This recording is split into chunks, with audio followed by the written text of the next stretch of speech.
स्वयं की फिक्र करो, स्वयं के लिए जीने के लिए थोड़ा सोचो, स्वयं की सोई हुई शक्तियों को जागृत करो। तुम्हारे भीतर अनंत शक्ति सुसुप्त स्थिति में पड़ी रहती है।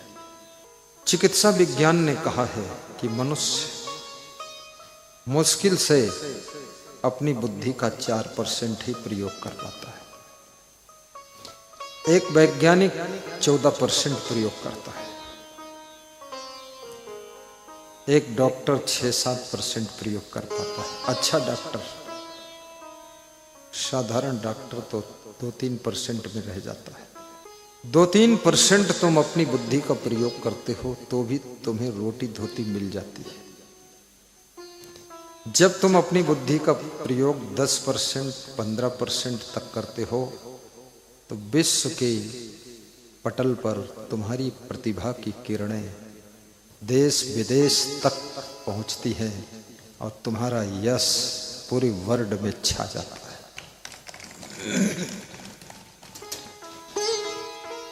परंतु मनुष्य की प्रतिभा की किरणों को आच्छादित करने के लिए तुमसे बराबर गलतियां होती रहती है।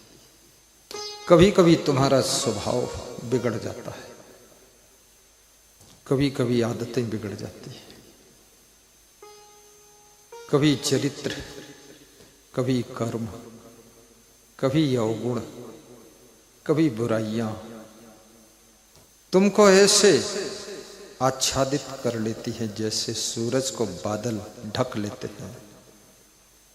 सूरज वही है जब उदित होता है, विश्व में प्रकाश फैलाने की सामर्थ्य रखता है, लेकिन जब बादलों से ढक जाता है तो वही सूरज स्वयं भी छिप जाता है।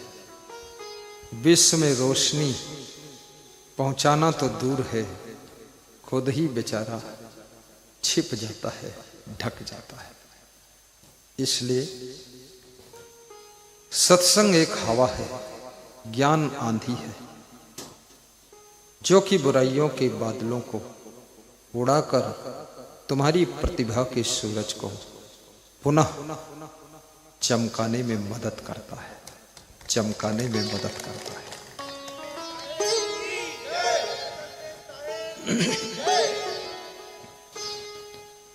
इंटरनल एंड एक्सटर्नल पर्सनालिटी आपके पास में एक तो बाह्य प्रतिभा होती है, दूसरी आंतरिक प्रतिभा होती है। तुम्हारा शरीर ठीक है, लंबाई ठीक है, स्वस्थ है शरीर, बहुत मोटा भी नहीं है, बहुत पतला भी नहीं है। जहां तुम निकलते हो तुम्हारे शरीर का भी प्रभाव पड़ता है। तुम्हारा शरीर टेढ़ा मेढ़ा है, अष्टावक्र जैसा है। तुम्हारे शरीर के मुखमंडल पर कोई तेज नहीं है। तुम्हारा आभा मंडल संकुचित है। तुम जिधर जाते हो कोई तुम्हारी तरफ मुड़कर देखता भी नहीं। इसलिए सबसे पहले मनुष्य को शरीर पर भी ध्यान देना चाहिए। ऐसी चीजें मत खाओ जो तुम्हें बदशक्ल बना देती है। इतना ज्यादा भी मत खाओ जो तुम्हारा पेट बाहर कर देती है। और इतना तेल वाली चीजें मत खाओ जो तुम्हारे मुंह को बहुत मोटा कर देती है। बड़े बड़े गाल और गाल पे लटकी हुई खाल और एकदम चेहरा भद-भद हो गया, भद्दा हो गया। स्वाद के लिए जब तुम खाते हो तो शरीर ध्वस्त हो जाता है, जब स्वास्थ्य के लिए खाते हो तो शरीर चुस्त और तंदुरुस्त हो जाता है, चुस्त और तंदुरुस्त हो जाता है। संयम से भोजन करना एक कठिन साधना है। सामने पकौड़ी छन रही है, समोसे गरम गरम थाल में रखे हुए, मूंगफली गर्मा गर्म चटनी के साथ बिक रही है।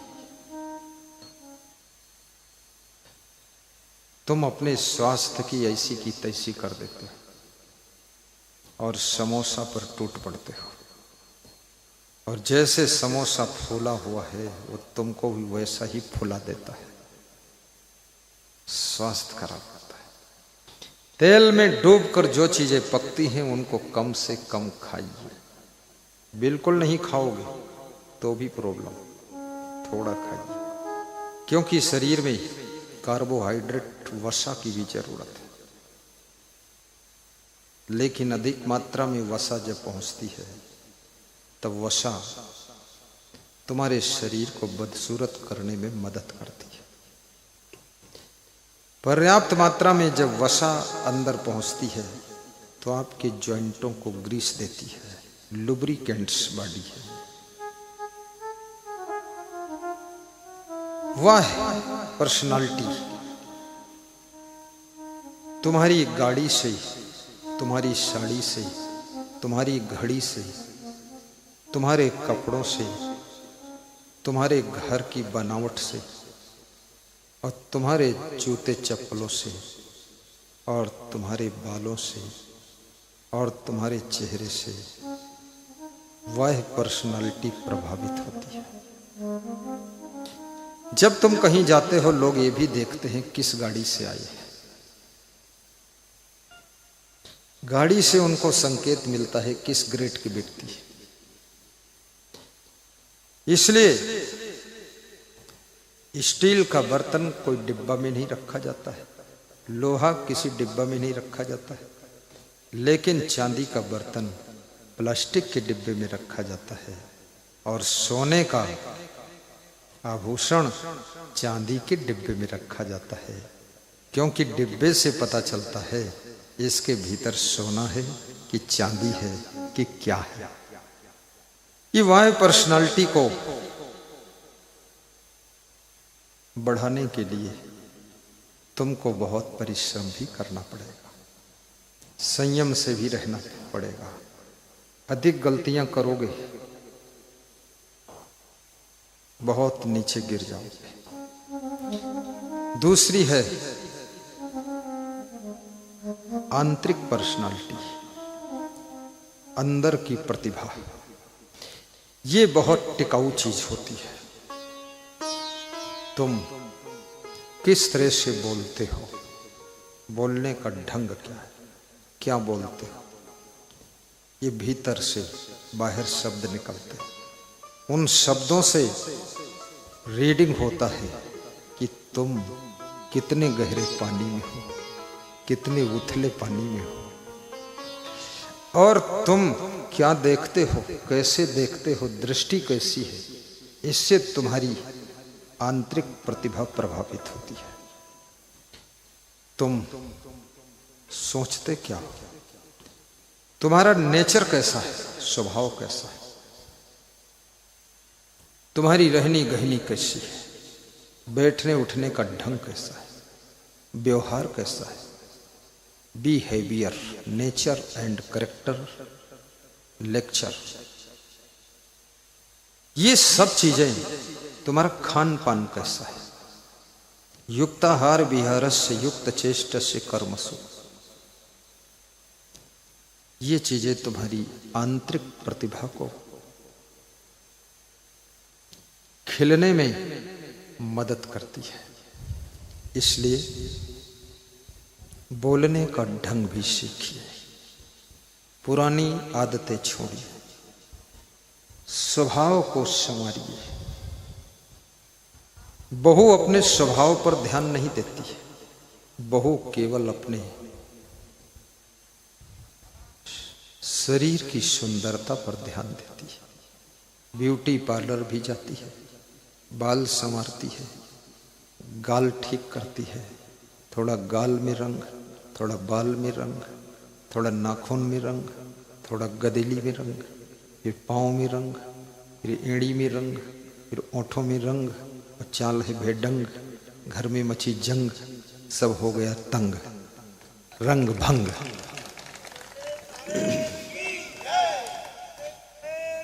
जय। तुम किसी सभा में जाकर के जब सो जाते हो, तुम्हारी प्रतिभा डाउन होती है। लोग तुमको कई चीजें सोचने लग जाते हैं कि ये आदमी भारी टेंशन में है, रात में सोता नहीं है, जहां बैठता वहीं सो जाता है। इससे तुम्हारी बेइज्जती होती है। और बैठे हुए लोग आपसे प्रभावित नहीं होते, उनके मन में तुम्हारे प्रति गुस्सा भी आती है कि आए क्यों यहां, बेकार आए। और तुम्हारी सुस्ती अड़ोसी पड़ोसी लोगों को भी सुस्ती प्रदान करती है। तुम्हारी मस्ती पड़ोसियों को मस्ती दे देती है। और याद रखना, तुम्हारी खुशी आसपास के लोगों को खुशी भी दे देती है। जय हो। इसलिए दुनिया के ऊपर ध्यान बात को देना, सर्वप्रथम स्वयं पर ध्यान दीजिए। परिवार को संभालने में इतना मत व्यस्त हो जाना कि अपने आप को ध्वस्त कर देना। स्वयं को पहले संभालो, फिर परिवार को संभाल सकोगे, फिर बिजनेस भी संभाल सकोगे, फिर राजनीति भी संभाल सकोगे। जो नेता अपने स्वास्थ्य को संभाल नहीं पाता है, राजनीति भी उसके हाथ से खिसकती नजर आती है। जो लोग अपने शरीर को अपने मन को नहीं संभाल पाते हैं, बिजनेस भी उनके हाथ से खिसकता हुआ नजर आता है, डाउनिंग शुरू होती है।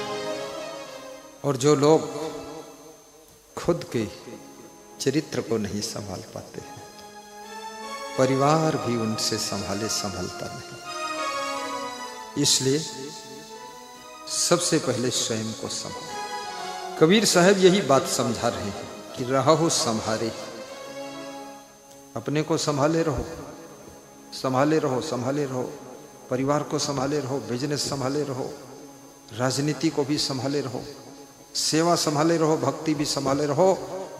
तुम्हारे अंदर संपूर्ण विश्व को संभालने की सामर्थ्य है।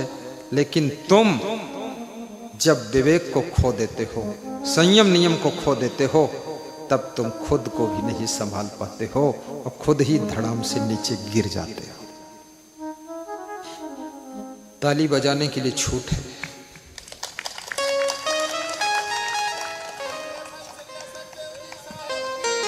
जय हो। जय हो। जय।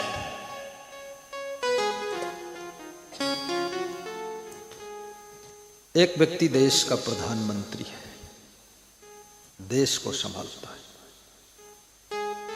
दूसरा व्यक्ति मुख्यमंत्री है, प्रदेश को संभालता है। तीसरा व्यक्ति नगर पालिका अध्यक्ष है, नगर को संभालता है। तुम कुछ भी नहीं हो, तुम केवल अपने घर के अध्यक्ष हो।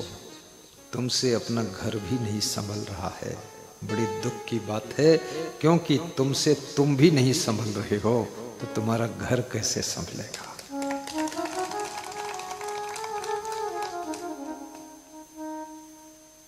विचारक कहते हैं कि चलना संभल संभल के माया नगर यही है।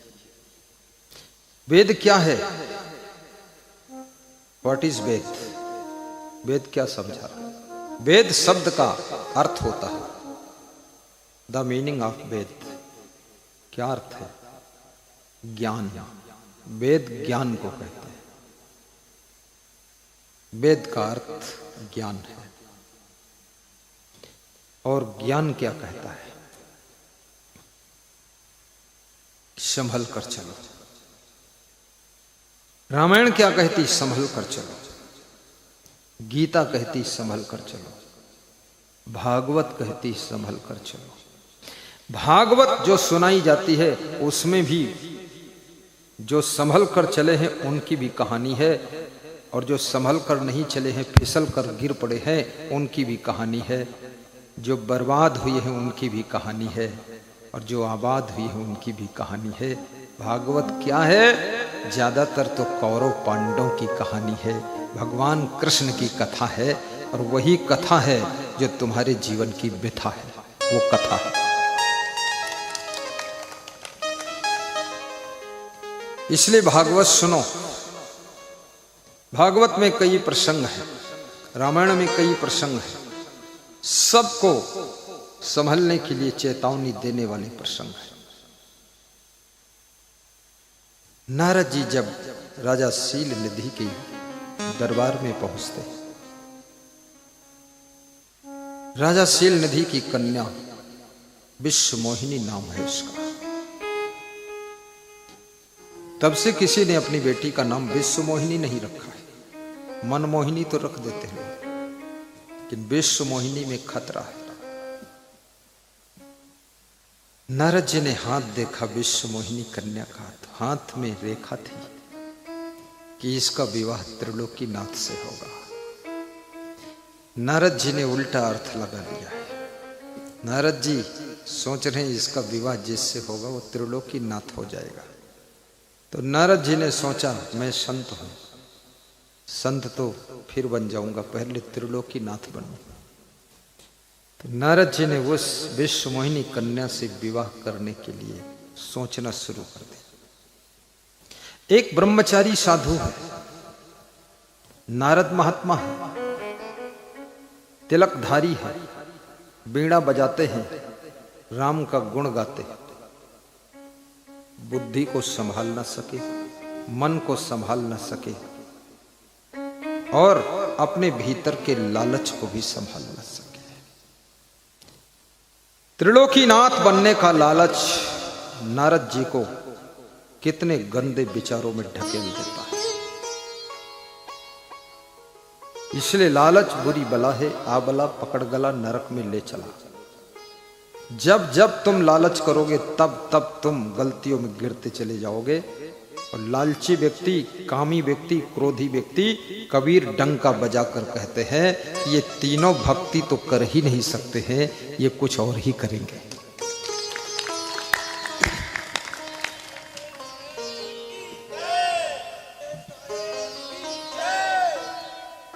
कामी क्रोधी लालची भक्त नयन से होए, भक्ति करे कोई सूरमा जाति वर्ण कुल खोए। जब अर्जुन ने श्री कृष्ण भगवान से पूछा था कि भगवान नरक कैसे बनता है, भगवान ने कहा था अर्जुन, हे पार्थ, त्रिविधम नरकस्येदं द्वारम, तीन नरक के द्वार है, और ये नरक के द्वार नाशनम आत्मना, आत्मा का नाश करते हैं, विनाश करते हैं, आत्मा को नष्ट गति की ओर ले जाते हैं। तीन नरक के द्वार, त्रिविधम नरकस्येदं द्वारम नाशनम आत्मना। कौन कौन? जिनको कबीर साहब ने हिंदी में दोहा कहा, वो संस्कृत में कृष्ण भगवान कह रहे हैं। भाषा बदल गई पर भाव वही। कबीर ज्ञान का कथन करें या तुलसी ज्ञान का कथन करें या कृष्ण कथन करें या राम कथन करें या ब्रह्मा जी लेखनी से लिखे या वाल्मीकि जी लिखे, ज्ञान तो वही है। भाषा बदल सकती है, शैली बदल सकती है, स्टाइल बदल सकता है, शब्द चेंज हो सकते हैं, लेकिन ज्ञान अलग से और क्या लाया जा सकता है? कुछ नहीं। मैंने श्रीमद् भगवत गीता भी पढ़ा है और भागवत भी पढ़ा, रामायण भी पढ़ा, उपनिषद पढ़ा, कल पढ़ रहा था उपनिषद। सब वही बात है, घूम घूम के। बाप समझाए तो वही, माँ समझाए तो वही, पत्नी समझाए तो वही, बेटा समझाए तो वही, और गुरु जी समझाए तो वही, लेकिन तुम समझोगे किसी की नहीं। मुश्किल तो वो है। ऐसे ऐसे ब्रह्मा तो तुम्हारी बगल में दबे रहते। एक पति ने अपनी पत्नी से कहा चलो गुरुजी के सत्संग में चले। बोले वहां क्या मिलेगा? बोले गुरुजी ज्ञान देंगे। बोले तुम गुरुजी को यहीं ले आओ, हम खुद ज्ञान दे देंगे गुरुजी को। वो हमारे साथ में पढ़ते भी थे, गुरु मंत्र भी लिया था। उन्हीं की पत्नी थी, बड़ी क्रोधी, बड़ी गुस्सैल, बड़ी खतरनाक, बड़ी नागिन, बिल्कुल बिच्छुक डंक। तो कह रहे थे ऐसा कोई दिन नहीं गुरुजी जिस दिन वो लड़ती ना हो। और हम आपके साथ पढ़े हैं, हमने तो गुरु मंत्र ले लिया। गुरु मंत्र भी नहीं लिया है। मैंने कहा गुरुजी के पास चलो, सत्संग सुन लो, ज्ञान सुन लो। बोल रही थी हम गुरुजी को ज्ञान खुद सुना देंगे, वो हमें क्या सुनाएंगे। बोले इतना अहंकार से भरी हुई है, महिला है और बिना मदिरा पिए मदिरा का नशा रहता है उसके ऊपर, बहुत क्रोध है उसके अंदर, बड़े जोर जोर चिल्लाती है। और मजे की बात यह है, जब तक मैं लौट कर नहीं जाता हूं दुकान से शाम को, तब तक बैठी रहती है, खाना नहीं खाती। और हमको पहले देर में पहुंचता तो डांटती है और फिर खाना देती है और खिलाती है। उसके बाद में लड़ लेती है, तब खुद खा लेती है।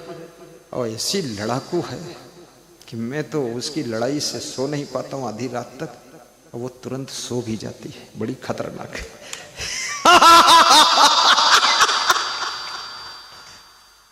ऐसे ऐसे खतरनाक लोगों से पाला पड़ जाता है।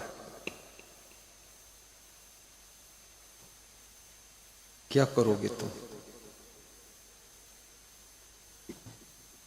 मन सोहरौना नहीं बनावे, सहनशील बनिया पे रहावे। मन सोहरौना नहीं बनावे, सहनशील बनिया पे रहावे। मन संकल्प करे नहीं पूरा, जाने के बंध तजे ते ही सूरा। वस्तु न प्राप्ति माहि तज संचय, खास आवश्यक राखिय संचय। नहीं समाज को पीड़ा देवे, बने जहाँ तक हित ही सेवे। त्याग जगत को भूमि न देखे, मानुष जन्म सुफल करि लेखे। बनी प्रतिकूल न गुरु के रहिए, पालन राय सदा दिल चाहिए। पालन राय सदा दिल चाहिए। जो कुछ आपनी मानी जहाँ लो, सो सब इष्ट का ही दिल गुण लो। गुरु उपकार मानी सिर धरई, गुरु की निंदा कबहु न करई। धर्ममयी अंत से यही भांति, मार्ग विघ्न न ताहि भेटाति। सावधान हो इष्ट सदा ही, अपने काम में पूर्ण रहाई। शुभ से शक्ति अपने बने, प्राप्ति साज मग के। सीति होय कल्याण पद, करि परिश्रम न देर। मन सोहरौना नहीं बनावे, सहनशील बनी आप रहावे। मन सोहरौना नहीं बनावे, सब गाइए, दोहराइए। शील बनी चुपचाप मत बैठो, मूक होकर न बैठो, बोलो गाओ। मन सोहरौना नहीं बनावे, सहनशील बनी आप रहावे। मन संकल्प करे नहीं पूरा, जाने के बंध तजे ते ही सूरा। बस मन सोहरौना नहीं बना। सुखी जीवन जीना चाहते हो तो मन को मजबूत बनाइए, मन को सहनशील बनाइए और मन को सोहरौना मत बनाइए। माता पिता रोज तुमको सोहराते रहे, सास ससुर सोहराते रहे, बहुत गलत बात है। क्योंकि सोहराने वाले सोहराते सोहराते थक जाते हैं, उनका समय अलग बर्बाद हो रहा है और तुम्हारी आदत बिगड़ रही है। अगर तुम सोहराने से जी रहे हो, सोहराने से कुछ कर रहे हो, जिस दिन सोहराना बंद हो जाएगा उस दिन तुम्हारा जीना और कुछ भी करना बंद हो जाएगा। कोई वाह वाह करे या न करे, कोई प्रशंसा करे न करे, कोई सम्मान दे न दे, कोई तुम्हारा नाम ले न ले, तुम तो ऐसे जियो। सूरज को कोई नमस्कार करता है कि नहीं करता है, सूरज को कोई धन्यवाद देता है कि नहीं देता है, सूरज को कोई भगवान कहता है कि नहीं कहता है। सूरज इस बात की न परवाह करता है न इच्छा करता है, वो केवल अपना काम करता है, तभी वो दुनिया को प्रकाश देता है।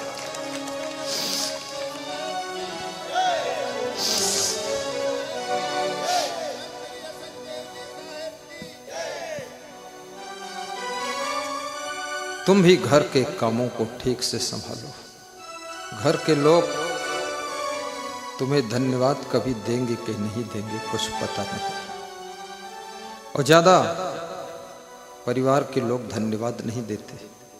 जब देते हैं तो वाद विवाद देते हैं, धन्यवाद बहुत कम मिलता है। तुम काम करते करते बूढ़े हो गए हो, मेहनत करते करते तुम्हारी शकल अकल सब ठिकाने आ गई है। रात दिन दौड़ते दौड़ते तुम्हारे हाथ पैर की हड्डियां भी कमजोर हो गई है, लेकिन तुमने अपनी शांति को भस्म कर दिया है। तुम चिंता की चिता में रात दिन जलते रहते हो, परंतु जिनके लिए सब प्राप्त कर रहे हो वे लोग खुश हैं कि नहीं खुश हैं इसका भी कोई पता नहीं है, और वे लोग तुम्हें धन्यवाद देंगे कि नहीं देंगे ये भी एक संदेहात्मक बात है। इसलिए प्रशंसा की भूख ही मत रखना, धन्यवाद की भूख ही मत रखना, अपने कर्म करते चलो। अभी भक्त श्री माखनलाल जी परमार साहब भजन गा रहे थे, गाए जा गाए जा, भगवान के गुण तो गाए जा और चिंता को जलाए जा। वास्तव में अपना जो फर्ज है वो हमें करना चाहिए। बच्चों के लिए भी अपना फर्ज कीजिए, बहुओं के लिए भी अपना फर्ज है, क्योंकि जो फर्ज पूरा नहीं करता है वो कर्ज में डूब जाता है। फर्ज का भी कर्ज है तुम्हारे ऊपर। पत्नी के लिए जो तुम्हारा फर्ज है उसको भी पूरा करो, अन्यथा ये फर्ज का कर्ज रहेगा तुम्हारे ऊपर। फिर कोई और जन्म लेना पड़ेगा, फिर ये कर्ज उतारना पड़ेगा। इसलिए अच्छी बात यही है कि इसी जिंदगी में कर्ज उतार दो, ताकि अगली जिंदगी में झंझट न पड़े। बड़ी मजे की बात। गुरु का भी फर्ज है शिष्यों के लिए। शिष्य तुम्हारे बहुत हैं, नाना प्रकार के हैं, अलग अलग नेचर, डेक्चर, पिक्चर, स्ट्रक्चर, उनका है करैक्टर है, अलग अलग उनकी थिंकिंग है। लेकिन हे गुरु भगवान, तुम्हारा फर्ज हर शिष्य के लिए कुछ है, सुनिश्चित है, उसको पूरा करो। और शिष्यों का भी फर्ज गुरु के लिए होता है, उन्हें चाहिए वो भी अपना फर्ज अदा करें। बहुओं का भी फर्ज है कि सास ससुर के लिए मुझे क्या करना चाहिए, करिए, अन्यथा फर्ज के कर्ज में डूब जाओगे। बेटों का भी फर्ज है, बेटी का फर्ज है कि माता पिता के लिए हमको क्या करना है। माता पिता का नाम बढ़ा ना सको, लेकिन कम से कम घटाने का काम मत करो। अगर घटा रहे हो तो याद रखना फिर अपना फर्ज नहीं पूरा कर पा रहे हो, तुम कर्ज में डूब रहे हो। और यदि उनका नाम आगे बढ़ा रहे हो तो तुम फर्ज के कर्ज से मुक्त होते चले जा रहे हो। भाभी का भी फर्ज है, एक मजदूर और कर्मचारी का फर्ज है। आज मैं सबको पेड़ा बांटा। एक सज्जन पेड़ा लाए थे हमारे पास, जालम सिंह तुम लाए थे, खड़े हो ना। पेड़ा लाए थे, 50 पेड़ा थे उसमें, 50 को दे दिया। फिर पेड़ा खत्म हुआ, बैठो जालम सिंह। खत्म हुआ तो मैं सोचा अब कुछ लोग खड़े हैं, इनको कुछ ना दूं तो ठीक नहीं, तो हमने कहा संतरा दे दो। एक भक्त संतरा लाया था तो संतरा दिया, संतरा भी खत्म हो गई। फिर भी भक्त खत्म नहीं हुए तो हमने कहा सेव दे दो, तो सेव दिया तो एक पोटली सेव भी खत्म हुए, फिर भी भगत खत्म नहीं हुए, लाइन लगी थी। फिर दूसरी पोटली मंगाया, फिर दिया।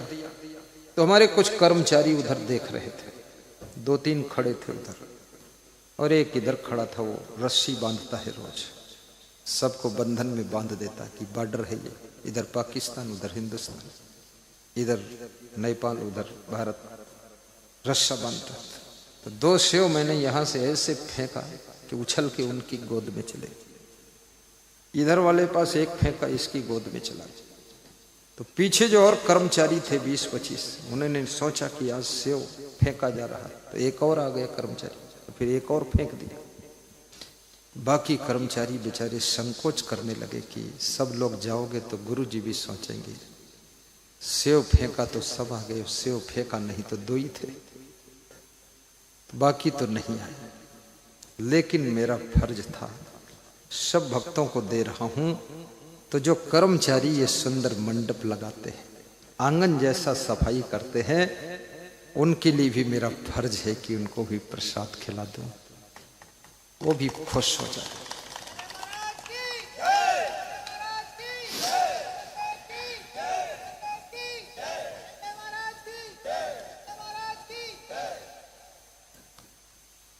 यदि ये पूरी दुनिया अपने अपने फर्ज के कर्ज से मुक्त होने के लिए प्रयत्नशील हो जाए तो घर घर में राम राज्य आ सकता है, दुख रहेगा ही नहीं। घरों में कभी ऊंची आवाज में बोलो मत। जितना तुम जोर जोर बोलोगे तुम्हारी वाणी का प्रभाव कम होता चला जाएगा, तुम्हारी वाणी कर्कश और कठोर होती चली जाएगी। और जितना तुम जोर जोर बोलोगे अगला भी जोर जोर बोलना सीख जाएगा। फिर तुम्हारे घर में सब जोर जोर बोलेंगे, कमजोर कोई नहीं बोलेगा। तो जोर जोर में ऐसा होगा कि ऐसा जोर सब लगा देंगे कि सबका जोर एक दिन खत्म हो जाएगा और सब बेकार हो जाएंगे। बहुत चिल्ला चिल्ला कर मत बोलो। कोयल धीरे बोलती है तो मधुरता है। मधुर वाणी सबको पसंद है। शकर तो चींटी को भी पसंद है। अगर आपकी पत्नी बहुत जोर जोर बोलती है तो तुम बोलना बहुत कम कर दो, फिर एक दिन वो भी अपना वॉल्यूम कम करेगी, उसका साउंड सिस्टम फिर डाउन होगा। यदि तुम सोचो कि हम भी हनक दिखा दें, जोर बोल दें, अरे तब तो फुल वॉल्यूम खोल देगी, पूरा नंगा नाच हो जाएगा, सड़क पर डांस शुरू हो जाएगा। इसलिए तुम ही हार मान लो, और जो हार मान लेता है वास्तव में वही जीतता है, और जो जीतने की कोशिश करता है परिवार के बीच में वही हारता है। कभी चिल्लाना मत।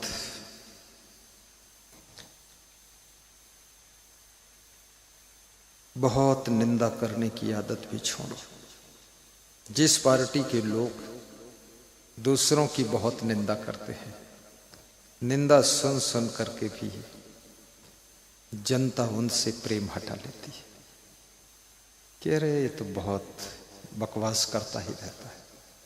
कुछ ऐसी वाणी बोलो जो निंदा और स्तुति से मुक्त वाणी हो। अपनी बात कहो और याद रखना तुम्हारा काम बोलना चाहिए, तुम्हारी प्लानिंगें बोलना चाहिए, तुम्हारे कृत्य दिखने चाहिए। केवल माइक में भाषण करने से जीत नहीं होती है। जमीन पर नहर बनाने से, 6 लेन, 8 लेन, 4 लेन बनाने से, एक्सप्रेस रोड बनाने से, हवाई अड्डे नए नए खोलने से और 100-100 किलोमीटर का ओवर ब्रिज बनाने से नहीं बोलोगे तो भी जीत आपकी होगी। क्योंकि लोग जब सड़क पर चलेंगे उनको दिख रहा है, लोग ओवर ब्रिज पर निकलते तो दिखता है उनको, और लोग देश का विकास देखते रहते हैं। नेता की जीत विकास के प्लेटफार्म पर बैठी इंतजार करती है, और जो नेता केवल बोलता ही बोलता है वो जीत के प्लेटफार्म से खिसक कर नीचे आ जाता है। बोलना भी सीखो, लेकिन केवल बोलना नहीं, करना भी सीखो। मिनिस्टर का क्या फर्ज है, प्रधानमंत्री का क्या फर्ज है देश के लिए। प्रधानमंत्री का पद सम्मान का पद नहीं, मुख्यमंत्री का पद माला पहनने का पद नहीं। राजनीति जय जयकार करवाने के लिए नहीं है। राजनीति देश की व्यवस्थाओं को चुस्त और दुरुस्त करने के लिए एक महान यज्ञ का कार्यक्रम है, जिसमें जाकर के विकास और उन्नति की आहुति प्रदान कीजिए। राष्ट्र प्रेमी बन करके राष्ट्र की रक्षा के लिए कवच कुंडल बन जाइए, ये आवश्यक है।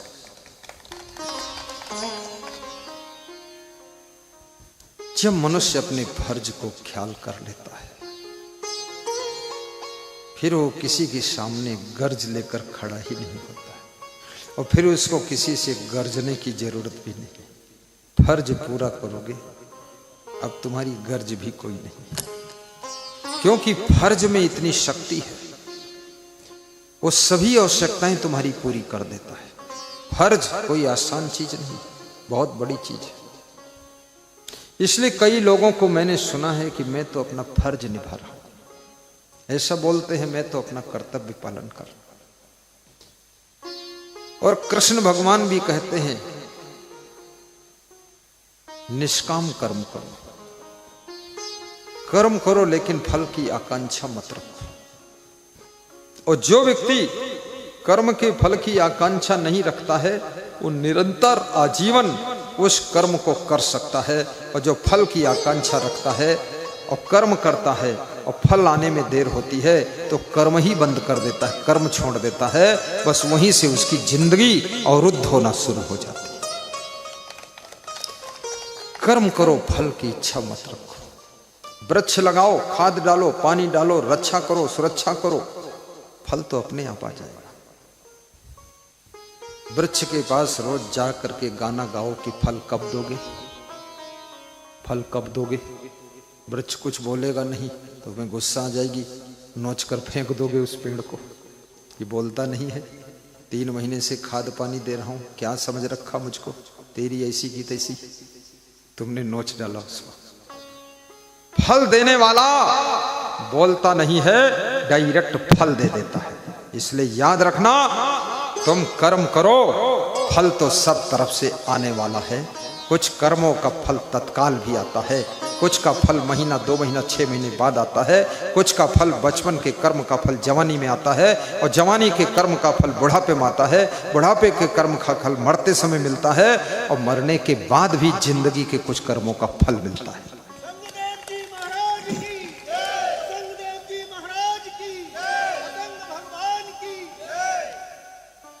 इसलिए कभी कर्म करने के बाद ऊबा डूबा मत करो, धैर्य रखा करो। आप तो अपनी पत्नी के साथ अपना कर्तव्य निभाइए। जो जस करे सो तस फल चाखा। तुम ये मत सोचो कि ये मेरे साथ क्या कर रहा है, तुम जो उसके साथ करना वो करो। वो जो कर रही है उसको वो फल चखने को मिलेगा, और तुम जो उसके साथ कर रहे हो उसका फल तुमको चखने को मिलेगा। फल तो मिलेगा। किया दगा है जिन लोगों ने उनके जाकर घर देखो। दगा किसी का सगा नहीं है, ना मानो तो कर देखो।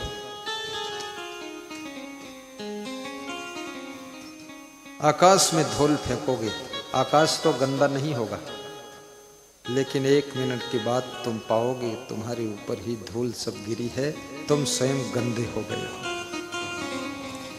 जो लोग दूसरों पर गंदगी उछालते हैं वे लोग स्वयं ही गंदगी में ओतप्रोत हो जाते हैं।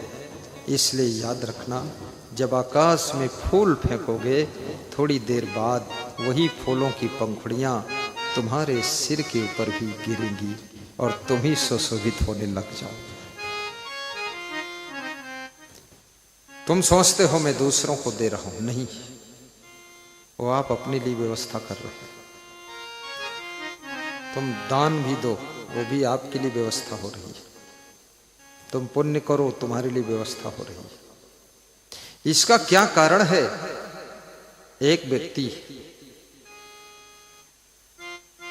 उसी माँ बाप की संतान है और उन संतानों में इतना अंतर क्यों? माँ वही, पिता वही, घर वही, कमरा वही जिसमें पैदा हुई, लेकिन डिफरेंस कितना? एक संतान बुद्धिमान है, दूसरी मध्यम बुद्धि की है, तीसरी बुद्धू क्लास की संतान है, चौथी मूर्ख है। चारों का भाग्य भी जुदा जुदा है। कोई गरीबी भोग रहा है, कोई धक्का खा रहा है और कोई ठाठ बाट से जिंदगी जी रहा है। कोई मुस्कुरा रहा है, कोई लाल टपका रहा है। भाई तुम्हारा ही है। तुम कोशिश करते ये भी अमीर हो जाए, लेकिन मूर्ख इतना है 1 लाख दे दो, घर पहुंचते पहुंचते रास्ते में गिरा देता है। कितने पैसे गाड़ी दे दो, गाड़ी लेकर जाता है, रास्ते में खुद भी मर गया और गाड़ी भी टूट गई। तुमको खबर मिली कि लड़के मर गए, भाई साहब खत्म। तो तुम सोचते हो गाड़ी ना देते तो ही ठीक था, कम से कम जिंदा तो रहता। मूर्ख, तुम किसको अमीर बना सकते हो? ये तो केवल तुम्हारा भ्रम है। ये कवर कमला कर गहे कंचन वर्षे नीर, माथे छत्र दरिद्र का बुंद न परे शरीर। एक दामाद अपनी ससुराल गया, उसकी पत्नी ने भेजा कि जाओ ससुराल जाओ।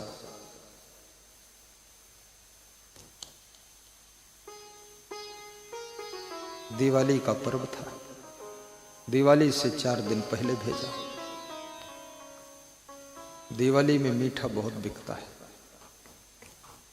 तो ससुर बड़ा कंजूस था और सासू दयालु थी। सासुएं ज्यादातर दयालु होती है, लेकिन सासुएं भी अपने पति के बंधन में होती है।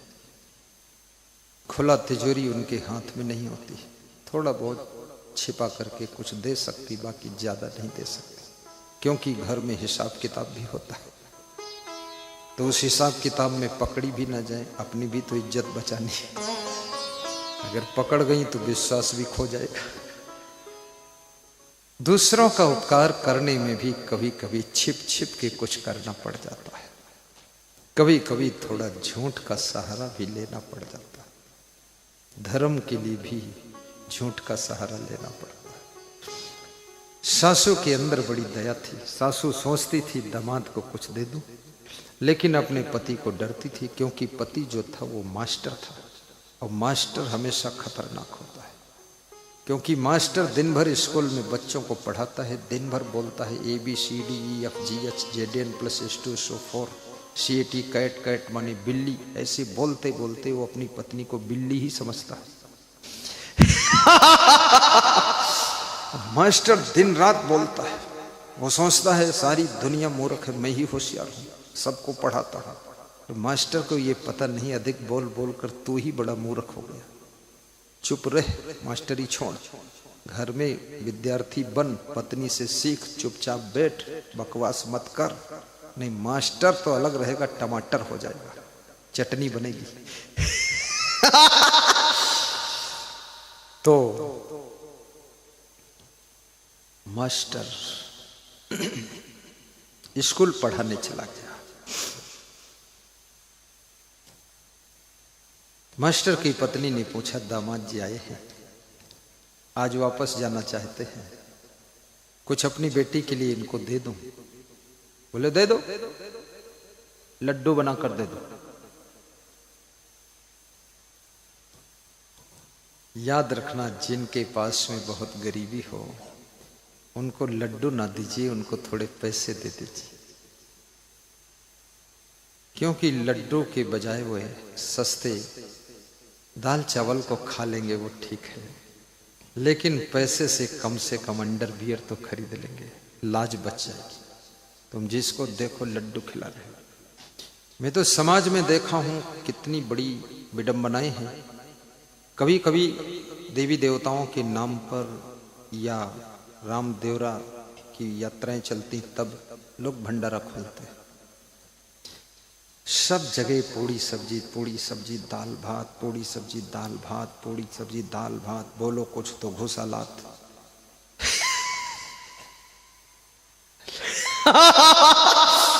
पर वहां कोई ऐसा भी होना चाहिए जो कंबल का भंडारा कर दो। ठंडी का महीना है, एक एक स्वेटर दे दो, एक एक टोपी दे दो, गरम ओढ़कर चले जाएं लोग। साधुओं की भी बड़ी स्थिति खराब है। हरिद्वार में जाकर देख लो, साधुओं के भंडारे चल रहे, एक एक साधु 10-10 बार भंडारा खाता है। साधुओं ने भंडारा के चक्कर में, भंडारा इसलिए खाता क्योंकि उसमें दक्षिणा मिलती है, तो दक्षिणा के चक्कर में, क्योंकि पैसे को उसको जरूरत है, तो बेचारा 10 बार खाता है, तो खाते समय लोग उसको दे देते हैं 20-20 रुपये, 50-50 रुपये ले लेता है। और 10 बार खाने से उसका जो अमूल्य स्वास्थ्य है उसकी सत्यानाश हो जाती है। डॉक्टरों का कहना है 3 बार से ज्यादा मत खाइए। वो साधु होकर रात दिन बोलता है बिनु सत्संग विवेक न हुई, वो सत्संग भी करता है, विवेक होता ही नहीं, 10 बार खाता। मैं भी हरिद्वार एक बार गया तो गीता धाम में भंडारा था, गेट बंद था, ताला लगा था, साधु सब खड़े थे, 3000 साधु खाने के लिए। मैं तो दूर बैठा था, ऊंचे एक टीला था वहां। तो ज्यों ही गेट खुला, इतना जोर से सब भागे, अंदर घुसे। तो एक साधु थोड़ा मेरा परिचित था, मेरा हाथ पकड़ा और मुझे घसीट ले गया। मैंने कहा काहे के लिए घसीट रहे हो? बोले भंडारे में बैठने की जगह नहीं मिलेगी। तो हमने कहा हमको तो खाने नहीं, बैठने की क्या जरूरत, हमें क्यों उसमें भीड़ में घसीट रहे हो? छोड़ो। वो तगड़ा था, मैं छोटा था, मैं वही 23 साल का था, घसीट गया। बड़ी मुश्किल से हाथ छुड़ा पाया। बोला पंगत में बैठ जा। हमने कहा मैं पंगत में बैठने वाला साधु नहीं हूं, मैं दूसरों को पंगत में खिलाने वाला साधु हूं, मैं ये खाने वाला साधु नहीं। बकवास में नहीं पड़ता। बोले दक्षिणा मिलेगी। हमने कहा मैं खुद दक्षिणा बांटने वाला हूं, मैं बांटने वाला बनूंगा। हम ये लालच में नहीं पड़ते, बार बार खाओ, पेट खराब करो, फिर बार बार लेटरिन जाओ। मैं नहीं काम करता। मैं खड़ा रहा तो उस पंगत में एक लंबा साधु इतना बड़ा डंडा लेकर घूम रहा था। वहां का मैनेजर था, वो मुझको बार बार देखता था और राउंड करता था। तो 2-3 साधुओं के सिर पर उसने 1-1, 2-2 डंडा मारा। तो हमने कहा भंडारे में ये भी मिलता है क्या? तो मैं थोड़ा हंसमुख था, मैं हंस दिया, मुस्करा दिया। तो मेरे पास आया बूढ़ा लंबा साधु, बोला आप भी आओ, बैठो महाराज जी, अंदर स्पेशल कमरे में भोजन करो। मैंने कहा मुझे भोजन नहीं करना है, केवल दर्शन करना है कि यहाँ क्या हो रहा है। बोले क्या देखा तुमने? हमने कहा यहाँ डंडा भी मिल रहा है, ये भी देखा है, खोपड़ी पर लगाई 1 टन से। बोले ये बहुत दुष्ट लोग है, एक बार पूरा गेट गिरा दिया था ढकेल के इन लोगों ने। तब से हम गेट में ताला मारते हैं, पुलिस रखते हैं और डंडा रखते हैं। और डंडे के डर से ये चुप है, नहीं तो यहाँ हुड़दंग मचा देंगे। अभी अभी की खबर है, न्यूज में आया है कि किसी बारात में रसगुल्ला खाने को लोगों को कम मिले तो रसगुल्ला के लिए मारपीट हो गई बारातियों में, मेहमानों। रसगुल्ला के लिए इतने गधे लोग। 10 रुपये का रसगुल्ला है और मारपीट करके बेइज्जती कराया। बारातियों के पास भी संतोष और विवेक होना चाहिए किसी के यहां बारात में जाइए, मेहमान बनकर जाइए, रसगुल्ला पर कुत्तों की तरह मत टूटिए। याद रखना, सबको खाने दीजिए, केवल देखते रहिए। उस दिन व्रत रह लीजिए, इन बेईमानों के चक्कर में पड़िए ही मत, व्रत रहो।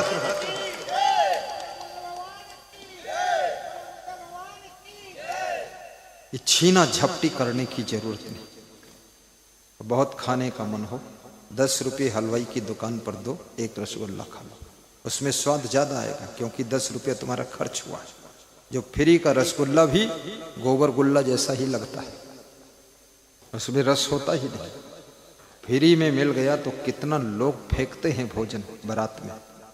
विवाहों में 40% भोजन फेंका जाता है। अच्छी अच्छी सब्जी फेंकी हुई पड़ी, अच्छी अच्छी पूड़ियाँ पड़ी, अच्छा अच्छा मीठा लालच में ज्यादा ले लिया, पेट में जगह नहीं, गले तक भर गया, फेंक दिया, चले आए। बर्बाद कर दिया बेटी वाले बाप को, बेटे वाले बाप को।